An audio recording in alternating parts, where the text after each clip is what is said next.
እንደምቆያችሁ በዛሬው ዕለት ባለፈው ሳምንት በያዝነው ቀጠሮ መሰረት የሴት መካንነትን በሚመለከት እንመለከታለን። ቻናላችንን አዲስ የሆናችሁ ካለፈው እንድትጀምሩ ምን እየመከርን ሰብስክራይብ በማድረግ እንድትጀምሩ፣ ተከታታይ የሆናችሁ ደግሞ ላይክ እና ሼር በማድረግ ሌሎችን ይደርስ እንድታደርጉልን እንጠይቃለን።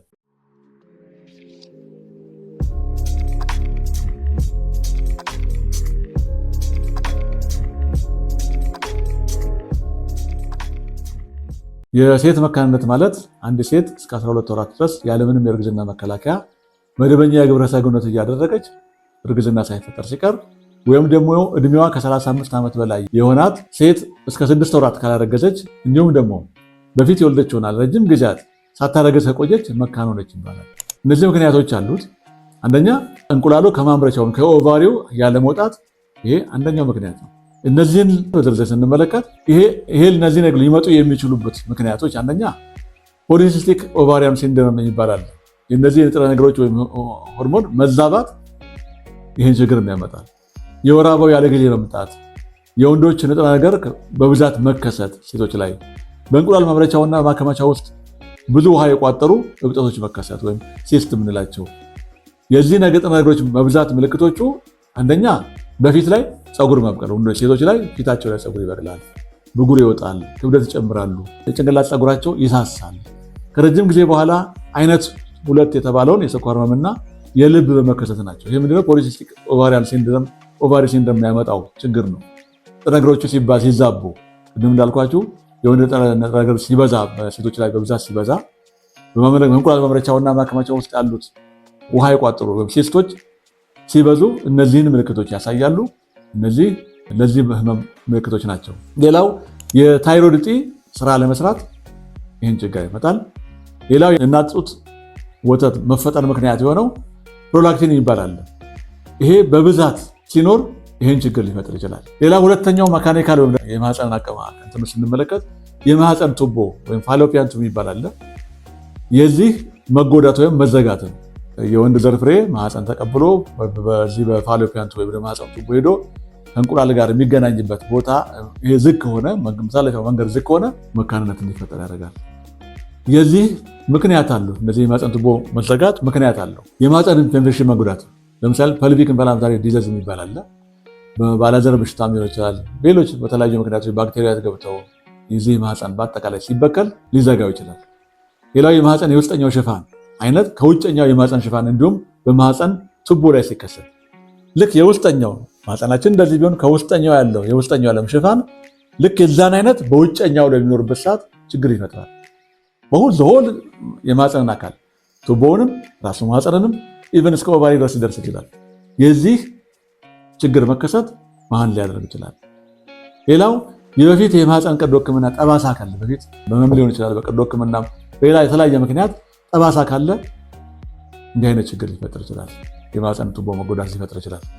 ሶስተኛው የማህፀንና የማህፀን በር አቀማመጥ ትክክል ያለመሆን ራሱ ችግር አለው። ማህፀኑን ራሱ አቀማመጡ የተዛባ ከሆነ የማህፀን በሩ ሰርቫይካል የምንለው የእሱ አቀማመጥ ትክክል ያለመሆን እነዚህን ችግር መካንነትን ሊያመጣ ይችላል። ይህም በዝርዝር ስንመለከት ምክንያቶች የዚህ ምክንያቶች የማህፀን በርና ማህፀን ራሱ አቀማመጡ ትክክል የማይሆንበት ምክንያት አንደኛ ካንሰር ያልሆኑ የማህፀን ውስጥ እጢዎች ፋይብሮይድስ የምንላቸዋለሁ። እንደዚህ በውስጥ ሲኖሩ እንዲህ አይነት ችግር ሊፈጥር ይችላል፣ ሊያዛቡት ይችላል አቀማመጡን። ሌላው በማህፀን ውስጥ ግድግዳ ላይ አነስተኛ ስጋ ወይም ቲሹ ሲያድግ ፖሊፕስ ይባላል። እነዚህ በውስጡ ሲያድጉ። ሶስተኛው የማህፀን ግድግዳ ጠባሳ መፍጠር እርስ በርስ ሲጣበቅ ወይም አድሄዥን ሲጣበቅ እርስ በርስ። ይሄ ብዙ ጊዜ ምንድነው ሊፈጠር የሚችለው በውርጃ ጊዜ ነው። ብዙ ጊዜ በውርጃ ጊዜ ቀድሞ ሳይወልዱ ሲቀርተው በውርጃ የሚጣረግበት ማህፀን በሚጣረግበት ሰዓት ይሄ ሊፈጠር ይችላል። ሌላው አራተኛው ኮንጀኒታል አኖማሊስ የሚባል የማህፀን ችግሩ አብሮ በመወለድ ይሄ ማህፀን ችግር ወይም ደግሞ ህጣምም ሊሆን ይችላል። በሩም ያልተስተካከለ የሚሆነው አብሮ ከመወለድ በህፃነት አብሮ የተወለደ ሴትዮዋን ሊፈጠርባት ይችላል። በማህፀን የውስጠኛው ግድግዳ አይነት ሽፋን ላይ በሁሉም ላይ ማህፀን ላይ ዩትረስ፣ ማህፀን ቱቦ፣ ኦቫሪ ላይ ብግነትና ጠባሳ ሲፈጠር ኢንዶሜትሪዮሲስ የሚባል ነገር ነው። ይሄ መካንነት ሙሉ ለሙሉ መካንነትን ያመጣል። አምስተኛው በማህፀን የእንቁላል ማምረቻ ኦቫሪ የምንለው የሚኖሩ እንቁላሎች ወይም በቁጥርም በጥራትም ሲቀንሱ በአብዛኛው ይሄ በእድሜ ምክንያት ሊመጣ ይችላል፣ መካንነትን ያመጣል። ስድስተኛው በአውቶኢሚዩን የራሳችን የመከላከያ አካላችን መልሶ የራሳችንን አካል ሲጎዳ ወይም እንቁላሎችን ሲያጠቃ አካሎችን ሲያጠቃ እንዲሁም ደግሞ በዘረመል ችግር እንቁላል ሳይፈጠር ሲቀር ይሄ መካንነት ያመጣል። ሌላው በትክክል ከ10 እስከ 20% የሚሆነው የዚህ የመካንነት ችግር በአብዛኛው ምክንያቱ አይታወቅም። ይህን ሁሉ ተመርምሮ አሁን ያሉ ችግሮች ሁሉ ተብለው ሁሉም ነፃ ሆኖ ነገር ግን መካን ሊሆን ይችላል። አጋላጭ ችግሮች አሉ። ይህንን መካንነትን ሊመጡ የሚያስችሉ አጋላጭ ምክንያቶች አንደኛ እድሜ ከ35 ዓመት በላይ መሆንና እንቁላሉ እያለቀም ስለሚሄድ የማርገዝ ዕድሉ እየቀነሰ ይመጣል። ከ35 ዓመት በታች የሚወልዱ ሴቶች ቶሎ የሚወልዱ ሴቶች ለዚህ ነገር ተጋለጡ አይሆንም ማለት ነው። ሁለተኛው ሲጋራ ማጤስና ከመጠን በላይ የአልኮል መጠጣት፣ ከመጠን በላይ ውፍረት ወይም መክሳት፣ ሁለቱንም መክሳትም ውፍረትም ችግሩን ያመጣል። አራተኛው የአባለዘር በሽታዎች ሳይታከሙ መቆየት፣ ይሄ ጎኖሪያ፣ ክላሚዲያ የሚባል ህመም ሳይታከሙ መቆየት መካንነትን ሊያስመጣ ይችላል። ይህንም አንደኛው አጋላጭ ምክንያት ነው። የቆዩ በሽታዎች ክሮኒክ ኢልነስ የሚባሉ አውቶሚዩን፣ ቅድም እንዳልኳቸው የራስ የመከላከል ስርዓት የራሳችን አካል ሲጎዳ፣ እነዚህም አጋላጭ ነገር ናቸው። ከመጠን በላይ መጨነቅና አካላዊ የሆነ የጉልበት ስራ በብዛት ማብዛት ይህም መካንነት ሊያስከትል ይችላል። አጋላጭ ምክንያት ነው። የኬሚካል አደጋና የጨረር አደጋዎች እነዚህም አጋላጭ ምክንያቶች ናቸው። እነዚህን መጠንቀቅ ይኖርብናል። ምልክቶቹ ያለማርገዝና ያለመውለድ ትልቁ ምልክት ሌላ ምንም ትልቅ ምልክት አያስፈልግም። አለማርገዝ፣ አለመውለድ መቻል መካንነት ነው አንደኛ። ነገር ግን ከዚህ ውስጥ ውጭ የሆኑ ምልክቶች አሉ። የተዘበራረቀና ሙሉ በሙሉ የተቋረጠ የወር አበባ መኖር ይህ ምልክት ነው። ሌላው በወር አበባ ጊዜና በግብረ ስጋ ግንኙነት ጊዜ በጣም ኃይለኛ መፈጠር፣ እነዚህ ነገሮች ሁሉ ምልክቶቹ ናቸው። አንድ ሴት መካንነት እያጠቃት ነውና ብሎ ወደ ሐኪም ቤት ሄዳ መፍትሄው በምርመራው መሰረት ምናልባት ልትረዳ ስለምችል ቤቷ መተኛት የለባት መቆየት የለባት። ሌላው በጣም ጥሩ የሆኑ የምርመራ ዘዴዎች አሉት። ይሄ አንደኛው ኦቭዩሌሽን ቴስት ይባላል። እንቁላል ከማምረቻውና ከማከማቻው መቼ እንዲመጣ ለማወቅ የሚደረግ ምርመራ ነው ኦቭዩሌሽን ቴስት የሚባለው። መቼ ይወጣል፣ መቼ ይመረታል የሚለውን ለማወቅ። ሌላው ሁለተኛው ትራንስቫጂናል አልትራሳውንድ ይባላል። ማህፀን ውስጥ ገብቶ የማህፀን ቱቦን እንቁላል ማምረቻውና አካባቢውን በሙሉ እነዚህ ፎሊክልስ ይባላሉ። እነዚህን ሁሉ ማየት ይችላል በዚህ ትራንስቫጂናል አልትራሳውንድ የሚባለው። ሌላው ሶስተኛው ስቴሪዮ ሳልፒንጎግራፊ የሚባል ሶስተኛው ምርመራ አለ። ይሄ ራጅ በኮንትራስት የሚደረግ የማህፀን ቱቦ ምርመራ ነው። ማህፀኑ ደህና ነው፣ ማህፀን ቱቦ ደህና ነው። ይህንን ለመለየት ቅርጹን ለመለየት የሚደረግ ምርመራ ነው። ኮንትራስት የሚባለው በመድኃኒት የሚደረግ ምርመራ ነው። በመድኃኒት በአፍም ሊሆን ይችላል፣ መርፌም ይሆናል። ተሰጥቶ ራጅ ይነሳል። ጤነኛ ነው አይደለም። አሁን ቅድም እንዳላቸው ማህፀንን ቱቦውን እና ራሱ የነዚህን ቅርጾች ለማየት ያገለግላል። ሌላው አራተኛው ሶኖሂስቶግራፊ የሚባል አለ። ይሄ ኖርማል ሳይን የሚባለው የምግብ መርፌ አለ። ምግብ መርፌ የምንወስደው እሱም በማህፀን ውስጥ መጨመር በአልትራሳውንድ መርመር ነው የማህፀንን ችግር ለማየት። አምስተኛው ላፓራስኮፒ የሚባል አለ። ይሄ መጠነኛ ቀዳዳ በውጭ አካላችን በሆዳችን በውጭውን ቀዶ ትንሽ ቀዳዳ በጅቶ ወደ ውስጥ በመግባት አጠቃላይ የማህፀንን ችግር ለማየት ያገለግላል። ስድስተኛው የሆርሞናል ብለድ ቴስት የሚባል አለ። እነዚህ ሆርሞኖችን ነው የሚመረምሩት።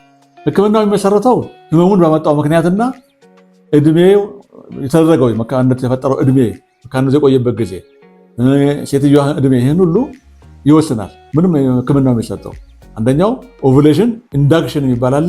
በእንቁላል ማከማቻው ኦቫሪ ውስጥ ያለውን ያልወጣ እንቁላል ካለ እንዲወጣ በመድኃኒት ማገዝ፣ ሰርጀሪ ዘጎ ግንዶችን መክፈት፣ ኢንትራዩተራይን ኢንሴሚኔሽን የሚባል የወንዱን ዘር በቀጥታ ወደ ሴቷ ማህፀን ማስገባት፣ ኢንቪትሮ ፈርቲላይዜሽን የሚባል አለ። ከማህፀን ውጭ ፅንስ እንዲፈጠር ተደርጎ ወደ ሴቷ ማህፀን ውስጥ ማስቀመጥ፣ እርግዛውን መከታተል። አምስተኛው ዶነር ኤግ ወይም ኤምብሪዮ የሚባል አለ። በእንቁላል ማከማቻው ኦቫሪ ውስጥ እንቁላል ከሌለ ከሌላ ሴት በበጎ ፈቃድ እንቁላል ወይም ፅንስ እንዲፈጠር ተደርጎ ወደ ልጅ ፈላጊዋ ማህፀን እንዲገባ ማድረግ፣ ይሄ ዶነር ኤግ ወይም ኤምብሪዮ የሚባል አለ። ሜዲኬሽን በአባላዘርም በሌላ ምክንያት በኢንፌክሽን የተጎዳ ማህፀንን በጸረ ባክቴሪያና በሌላም አስፈላጊ መድኃኒት ማከም ነው። ሰባተኛው ሰሮጋሲ የሚባል አለ። ይሄ በሀገራችን አልተለመደም። የማህፀን ኪራይ የሚባል ነው። ውጮቹ በጣም ይጠቀሙበታል።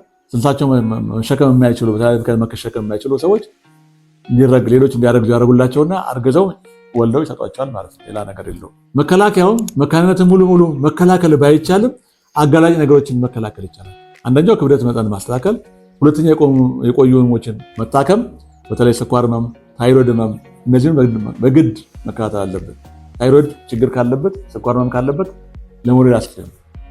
የአባላዘር በሽታዎችን በፍጥነት መታከም፣ እንዲሁም ልቅ የግብረ ስጋዎችን አለማድረግ፣ ሲጋራ ማቆም፣ የአልኮል መጠጥን መቀነስ፣ ከኬሚካልና ከጨረር ራሳችንን መጠበቅ፣ አነቃቂ ነገሮችን ጫትና ቡናን አብዝቶ ያለመጠቀም፣ እንዲሁም ከመጠን በላይ ያለፈ ጭንቀትን ለማስወገድ መጣር፣ በየጊዜው ደግሞ የማህፀን ምርመራ ማድረግ።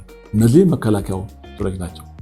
በአጋጣሚ ሶስተኛው ላይ የአባላዘር በሽታዎችን በፍጥነት መታከም የሚባለውን ብዙ ጊዜ እናቶች ለዚህ ለባክቴሪያል ኢንፌክሽን የተጋለጡ ናቸው። ቀደም ብለንም አስተምረናል። ፈንገስም ባክቴሪያም ሁሉም ያጠቃቸዋል። ሁልጊዜ ዘር ተቀባዮች ስለሆኑ የተጋለጡ ናቸው። ስለዚህ ይህንን እምቢ ብሏቸው ረጅም ጊዜ የሚቆዩ ሰዎች በአጋጣሚ ምርመራ አድርገን ጸረ ባክቴሪያ ጸረ አንቲባዮቲክ ሲሰጣቸው እነዚህ ሰዎች ከበሽታው ድነው ወዲያው የመውለድ እንትናቸው ከፍ ይላል። ይህ ያጋጠመን። ሌላው በጭራሽ እናቶች የማህፀን ጽዳት ስታደርጉ ከላይ ወደ ታች እንጂ ከታች ወደ ላይ አታድርጉ ብለን የምንመክረው። በጭራሽ ጣታችሁን አስገብታችሁ ማህፀናችሁን ለማጠብ አትሞክሩ። የውጭውን አካል ከላይ ወደ ታች ማጠብ፣ ከላይ ወደ ታች እንጂ ከታች ወደ ላይ እንዳታጥቡ ይህን እንመክራለን። ለዛሬው የሆነው ቻናላችንንም አሁንም ሰብስክራይብ፣ ላይክ እና ሼር ማድረግ ሌሎች እንድትሳቸው እንድታደርጉልን እንጠይቃለን። ሰላም ቆዩ።